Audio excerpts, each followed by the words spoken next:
4 kisah inspiratif mengenai keajaiban bersolawat. Simak cerita ini.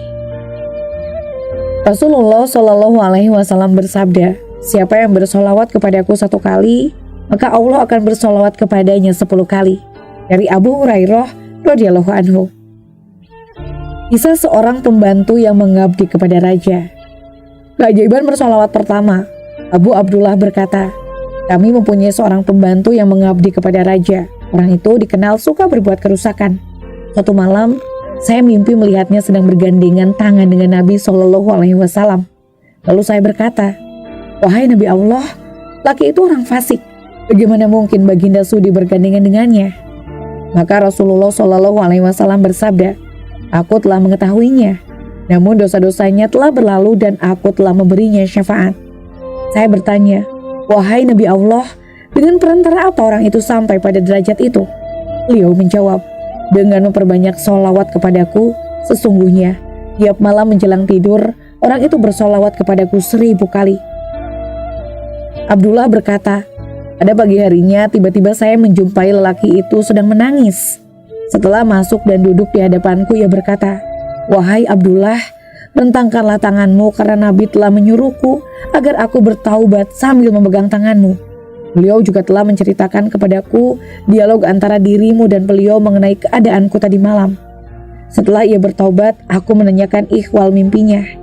Orang itu menjawab, Nabi Shallallahu Alaihi Wasallam mendatangiku lalu menggenggam tanganku. Beliau bersabda, bangunlah, aku akan memintakan syafaat untukmu kepada Tuhanku karena bacaan selawatmu kepadaku. Lebih lanjut orang itu berkisah, maka saya pun berdiri bersama Nabi dan beliau memberikan syafaatnya kepadaku. Lalu beliau berpesan kepadaku, jika pagi hari telah tiba, maka datangilah Abdullah dan bertobatlah di atas tangannya, serta istiqomah dengan pertaubatanmu. Zahid yang berhutang 500 dirham. Keajaiban bersolawat kedua. Alkisah seorang zahid berhutang 500 dirham. Dia mimpi bertemu Nabi Shallallahu Alaihi Wasallam. Beliau berpesan, temuilah Abu Al-Hasan Al-Kisai, seorang laki-laki terkenal di Naisapur yang sering memberikan santunan pakaian kepada 10.000 orang miskin setiap musim gugur. Katakan kepadanya bahwa Rasulullah Shallallahu Alaihi Wasallam menyampaikan salam dan memerintahkannya untuk bersedekah sebanyak 500 dirham. Tandanya bahwa setiap malam kamu membaca sholawat kepada beliau sebanyak 100 kali, dan pada malam hari ini tandanya bahwa setiap malam kamu membaca sholawat kepada beliau sebanyak 100 kali, dan pada malam hari ini kamu tidak bersolawat kepadanya. Kemudian orang jahil itu menemui lelaki Naisapur. Ia berkata, Rasulullah Shallallahu Alaihi Wasallam telah mengutusku agar aku menemuimu dengan tanda ini. Maka tiba-tiba lelaki itu menjatuhkan dirinya dari tempat duduknya dan menyukur bersujud kepada Allah. Lelaki itu berkata, ini adalah rahasia antara aku dan Allah Subhanahu Wa Taala yang tidak diketahui oleh siapapun. Sungguh benar Rasulullah Shallallahu Alaihi Wasallam. Lalu lelaki itu memberikan uang kepada orang itu sebanyak 2.500 dirham. Dia berkata, 1.000 dirham untuk kabar gembira yang kamu bawa. 1.000 dirham karena kamu telah mengingatkan kelalaianku bersolawat. 500 dirham sesuai dengan perintah Nabi Shallallahu Alaihi Wasallam.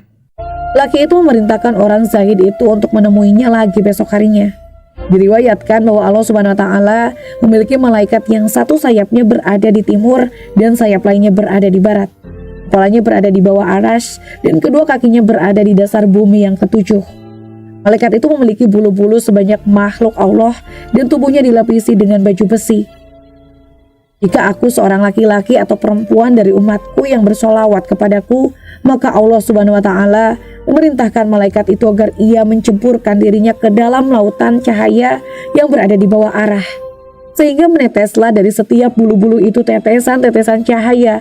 Dengan satu tetesan itu, Allah Subhanahu Wa Taala menciptakan makhluk yang akan memintakan ampunan untuk orang yang bersolawat sampai hari kiamat. Allah Subhanahu Wa Taala memberikan keistimewaan kepada setiap nabinya dengan satu kemuliaan. Diriwayatkan bahwa Allah Subhanahu Wa Taala memberikan keistimewaan kepada setiap nabinya dengan satu kemuliaan. Allah memuliakan Nabi Adam dengan sujudnya para malaikat sebagaimana ditegaskan dalam firman-Nya, sujudlah kamu kepada Adam. Quran Surat Al-Baqarah 34. Allah memuliakan Nabi Nuh dengan dikabulkannya doa yang dipanjatkannya sebagaimana ditegaskan dalam firman-Nya. Janganlah engkau biarkan seorang pun di antara orang-orang kafir itu tinggal di atas bumi. Quran Surat Nuh ayat 26. Allah memuliakan Nabi Musa dengan mengajaknya bercakap-cakap sebagaimana ditegaskan dalam firman-Nya. Dan Allah telah berbicara langsung kepada Musa. Quran Surat An-Nisa ayat 164.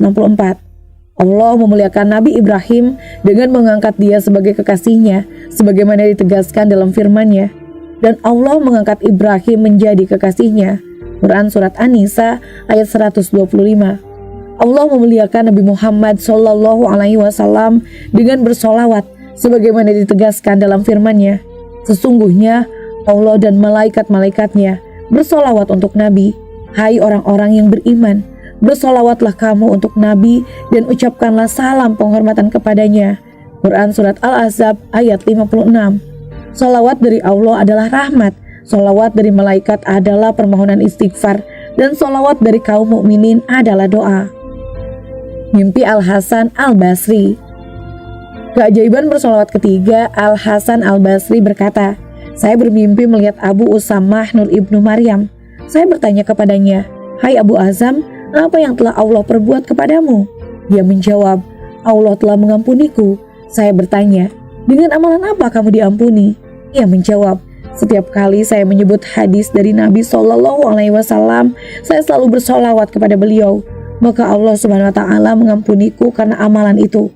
Sebagian ahli hikmah menyatakan kesehatan fisik terletak pada sedikitnya makanan, kesehatan ruh bergantung pada sedikitnya perbuatan dosa, dan keselamatan agama terletak pada sholawat kepada manusia terbaik sepanjang masa, Muhammad SAW.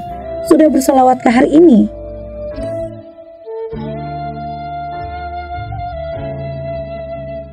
Nah, itulah akhir dari kisah ini. Terima kasih telah menyaksikan video ini di channel Hikmah Kehidupan. Jika kalian menemukan nilai dan inspirasi dalam konten kami, jangan ragu untuk subscribe, like, dan aktifkan notifikasi agar kalian tetap terhubung dengan kami. Bersama-sama mari kita terus mengeksplorasi keindahan kehidupan dan menginspirasi satu sama lain. Sampai jumpa di video berikutnya. Salam bijak dan penuh hikmah. Wassalamualaikum warahmatullahi wabarakatuh.